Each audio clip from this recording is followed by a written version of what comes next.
Hi friends, this is 5 Stock YouTube channel. Here is Oppo A74 smartphone. In this video, you will learn how you can take macro shot in your phone Oppo A74.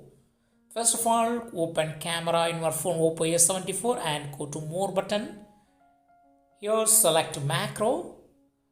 Now bring any subject for taking photo.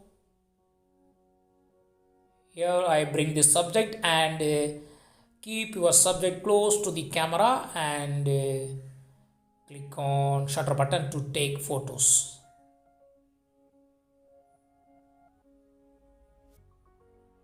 Click on shutter button.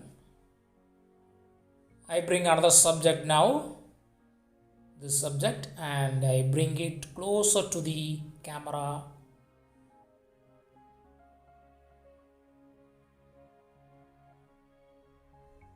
Now capture. Also I test it with another subject, this tone.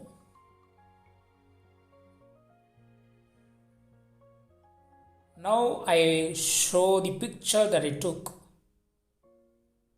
See here, details are clear. Even minute details are clearly visible. So details are magnified here, so it is called as macro shot. That's all friends. Bye.